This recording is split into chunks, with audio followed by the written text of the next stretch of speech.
You are listening to the Gritty Podcast, where we talk about all things gritty. All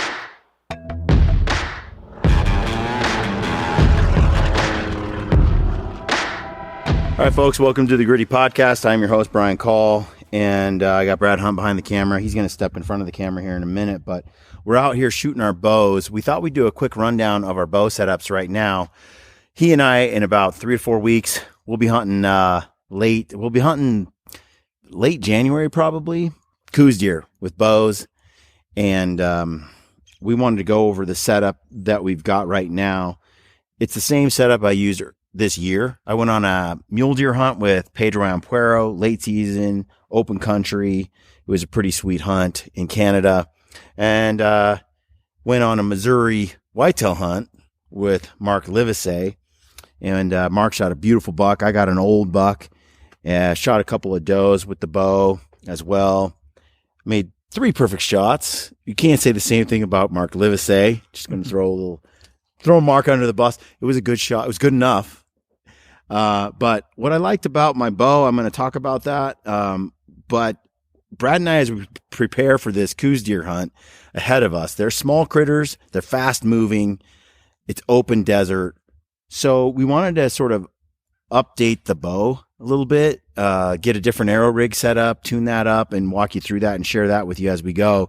It's one thing to hunt elk. It's another thing hunting KUIU deer. They're just different critters, and maybe it calls for a different setup. So we're going to kind of tweak things a little bit and tell you what our plans are. Let's just go over the bow real quick. It's a PSE Mach 34. It's got the S2 cams.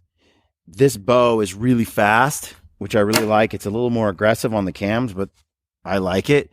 It's not for the faint of heart, though. It doesn't have a smooth draw cycle, but it is fast. And I got short arms. But this thing is at 80 pounds, and I have a 524 grain arrow, and it's shooting 278, 79 feet per second. And the arrow, real quick, going over that, it's an X Impact, and this is a 250 spine, so it's pretty stiff with a 200 grain head on it. And so it's a heavy arrow, but it's going fast too. 279 is a good speed. And, I've got lighted nocks in the back, which are fire nocks, which is for another podcast down the road. I got these 3 heat vanes, pretty good helical on it. We built these arrows. I love them, and they pack a punch. So I use this arrow. I know what it can do. I put it through, a big whitetail buck. I put it through a couple of does as well. This is one of the heads after it went through the buck or the doe. I don't remember. It went all the way through it and out the other side and into a bunch of rocks. You can see it's a little bent up, right? And a little dull now. But you can see it's got that cut-on contact head. I really like it. So I was thinking about running these, but they're heavy. They're 200 grains. And for the KUIU deer hunt, we want to go with faster arrows. So talking to Jeremiah, who just returned with Brad from his bighorn sheep hunt that he did here in Utah, once in a lifetime tag. He shot a beautiful, big, giant desert ram, and he told me what his setup was. It was a lighter arrow rig than what I've been running, but for the open country, you don't have to punch through brush. Wind is fairly minimal. But you're kind of dealing with shooting flatter, longer trajectories, more speed. You don't need as much weight. I do like weight because a heavy arrow bucks the wind really well, but it also slows it way down. And when you're hunting KUIU deer, they're very fast, and you might have to shoot a longer range. You know, I was watching a video the other day of some guys at TAC, and they were like, what's the biggest factor for shooting those longer range shots? Lighter arrows. That was basically, they were like, good luck at some of these targets out here at Total Archery Challenge on some of these courses, hitting them consistently and well with a pretty slow arrow speed. You really do need to bump it up. But when you have a light arrow, it can blow in the wind. I don't like that. But that is where, you just got to know your equipment and shoot accordingly. So we're going to talk about that. Some of the things you can do to offset, your arrow moving in the wind is a little bit smaller vanes, different arrow shaft. And so we're going to talk about that as we get into that build. But for now, what I can tell you is this arrow right here at 524 grains at 279 feet per second with this head on it, this 200 grain, this is a Valkrie Death Switch. It went into my whitetail buck, like back here near the anus. Like I aimed for the exit. It went through sort of the hip area, all the way through the entire body cavity. It went through the stomach and the liver and the diaphragm and the lungs, and it came out and it went all the way up through his throat because he was pointing kind of downhill and away from me, all the way up through his throat and came out the side of his neck right here. So it went through his entire body all the way through with this much drag from this big broadhead here. So there's no question. I documented in the video. We talk about it quite a bit. I kill a couple other deer. And Mark was using a fixed blade. Do you recall what it was, Brad? I think they were they the Slick Tricks? Might have been. Yeah, I think so. The Slick Trick 4-blade, which are not what they used to be. Well, it took a while for his buck to die. One thing I'll say about these expandables, which I was not a fan of a few years back, but I'm starting to become more of a fan of expandable broadheads because the technology has just come a long way. They're working really well. I can't argue with the results, man. Those deer I shot, all three of them died within seconds. Not a minute, not 30 seconds. It was like 1,000, 2 1,000, 3 1,000, 4 1. By the count of 7, they were dead. So, man, it's so much massive blood loss so fast with those expandables.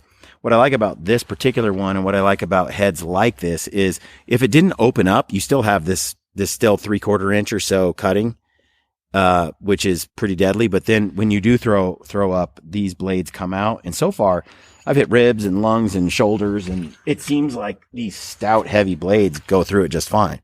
Now, in a Coues deer, they're tiny. They're tiny. I mean, I swear you can blow on them and they fall over. So Brad and I are looking at the Mega Meats by G5, right? Yep. That's what we're looking at.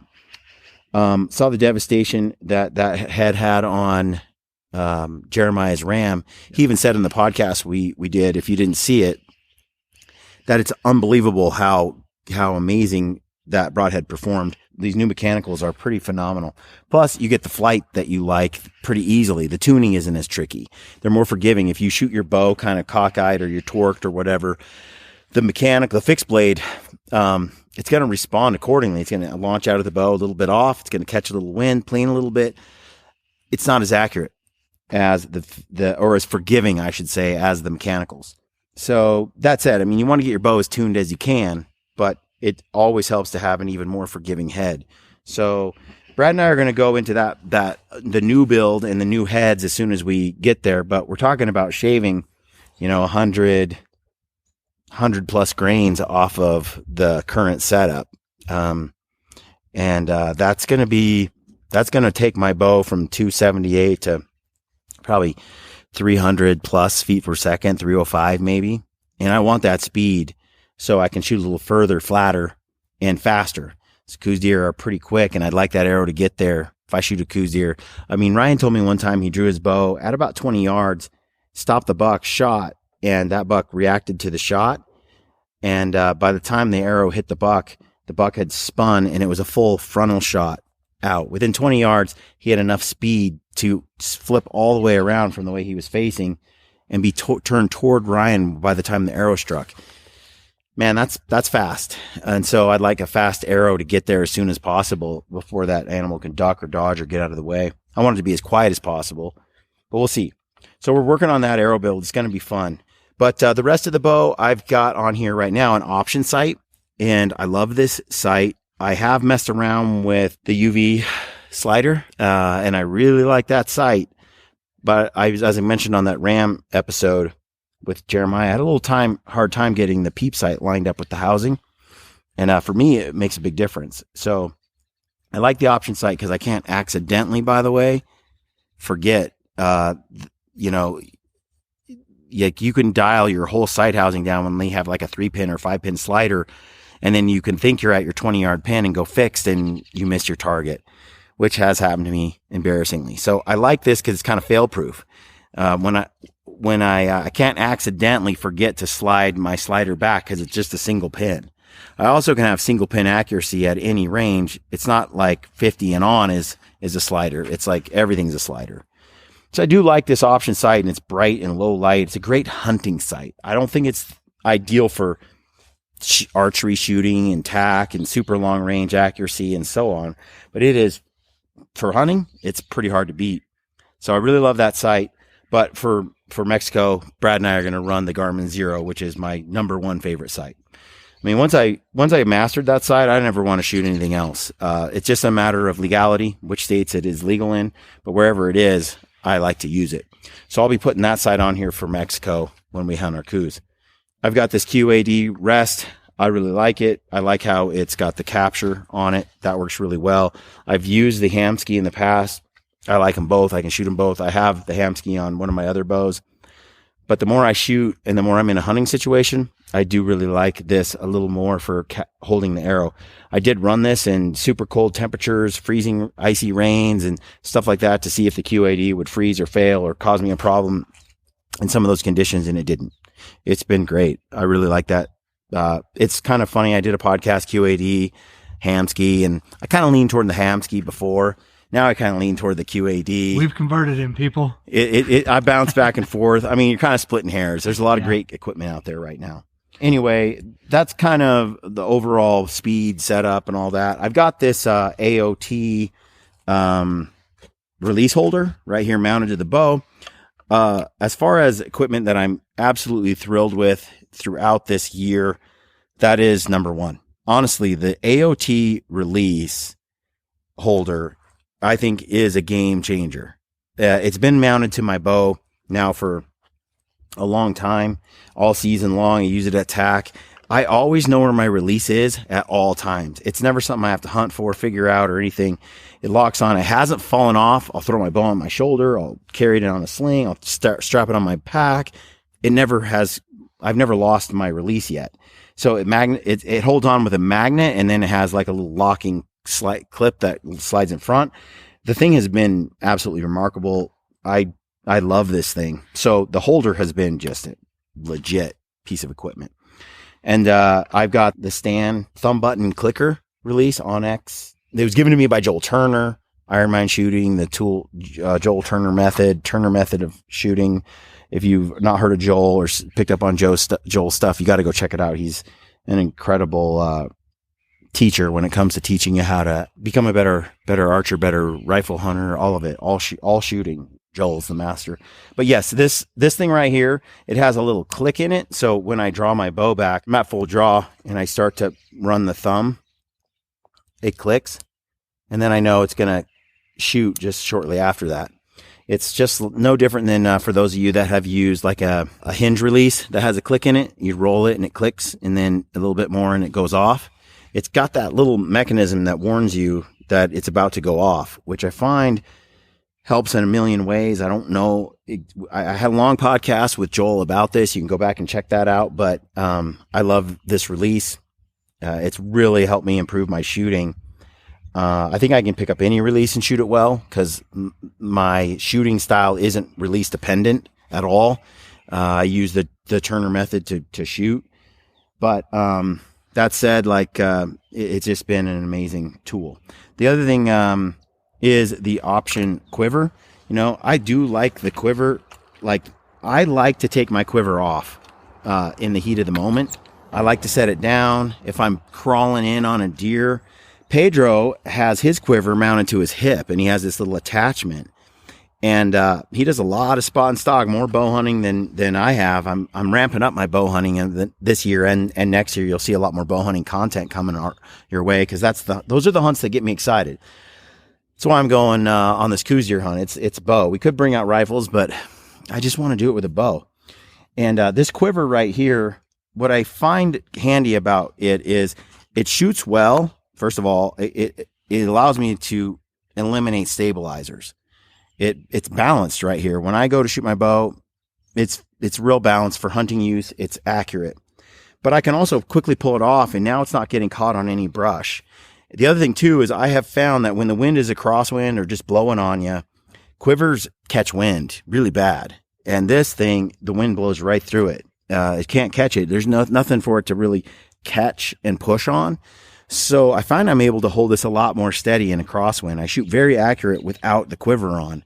I prefer to shoot without the quiver as much as possible. So when Pedro and I were going on stalks, I would pull the quiver off and I just like put it in my bino harness buckle, and it would just kind of be on my shoulder, and I could belly crawl in, and my quiver isn't on my bow. Just one arrow knocked, and I'm belly crawling in, and I get to where I want to be. There's no brush to clear. It cost me an animal a few years ago, a couple of times, where I'm trying to clear a big long stabilizer. I don't need it. I shoot so well. This has a heavy hold weight, and I highly recommend that you don't have a lot of let off on your compound bows. It's very tempting to do it, but I have found, like, you want to solve a lot of problems and improve your accuracy, just increase your hold weight. Make sure that you don't have a lot of let off. Man, before you know it, like, you're not even doing anything more. I don't have to concentrate on a perfect release and a perfect hold and all this kind of nuanced details to get consistent accuracy. I just hold it back and shoot and execute. And that heavier hold weight makes me more rigid, I guess. It helps me just repeat the same shot over and over again. It just works. So I've got this Hamsky Peep, which I do like. It helps me with the light. Like I said before, my eyes play tricks on me in bright and low light, really sensitive to light. I have 20/20 vision, but it messes with my dilation of my pupil, I think. And when I run a peep like this, I'd experiment with a lot of peeps, but when I run a peep like this, when it's twisted or when it's darker, it's a lot more forgiving than just a peep that's not like the Hamsky. There's a few other brands out there that have something similar. Something I want to get that I don't have, and Pedro showed it to me. I think it was made by Total Peep. And what he does is he clips his release on, but his release has a little rubber thing right here. And when he's clipped on like this, that rubber thing will click to his string. And then it sits there and it's not like banging around and stuff. So his thing is constantly like, as he's crawling and as he's close, it's right there. It's not swinging around. It was so handy to see that. Like, mine is like this, and if it accidentally gets bumped, it falls off. And this is why this string is all torn up, because when this is hanging there and I let go and I range, this knurling rubs on this string, and it doesn't take much, and it frays that string right up. So you can see my string is fine except for right here where this knurling is touching it. On another note with this release, by the way, I sanded the hell out of with finer and finer grit sandpaper right here at the mouth of this, because it kept hitting D-loops and tearing them up. I just kept polishing and polishing and polishing and polishing and polishing this clip right here until it's so smooth and so nice. I'm on the same D-loop for like a year and it hasn't done anything to it. So out of the box, factory, especially these stands, they've been terrible. Whatever their manufacturer is for that hook, it eats up your D-loops. You get on there and you do your little bit of work, sand this down with some sandpaper, use like rougher grit and work your way up. I think I ended on like 4,000 grit or something like that. 2,000, 4,000, something very high to really polish it in the end. And I just kind of rolled it up like you would a cigarette or something, but even finer. And I just kept sanding it and sanding it and sanding it until it got in there and really polished it up. And then I would just come out and shoot with it. And eventually it's just so butter nice on my D-loops that I rarely have to change them out. So that's a little hack there for those that are having trouble going through D-loops. I think almost every release could stand to have a little polishing. You can see that the sandpaper also polished other parts of it because it's hard to just get it right on the hook, but no problem there. So anyway, that is the current bow setup, and we're going to dive into Brad's setup on another show, but also look forward to the next podcast episode that we talk about our new setup as we build out our new arrows and as we tune them up, see what speed they're going, how it changes the distance that we're shooting with our sights, how accurate we're grouping. We'll get into all those details. We have about a month before we got to head out, and so hopefully we can get it all dialed and super dialed for this trip to KUIU country. And if you want to learn how to bear hunt, or you're already a bear hunter but just want to get better, check out the westernbeartour.com. That is westernbeartour.com. And get some details there of the event that we have going on. Myself, Ryan Lampers, Mark Livesay. We're going to 3 different cities for multi-day events, and we're going to try to just share all of our knowledge on bear hunting, make you a better bear hunter, or just teach you how to do it if you're not familiar. It's a multi-day event. It's going to be a lot of fun. We have a movie night. You're going to meet other dudes and gals that are just like you. It's going to be a good time. Go check it out, westernbeartour.com. Thanks for tuning in. Stay gritty.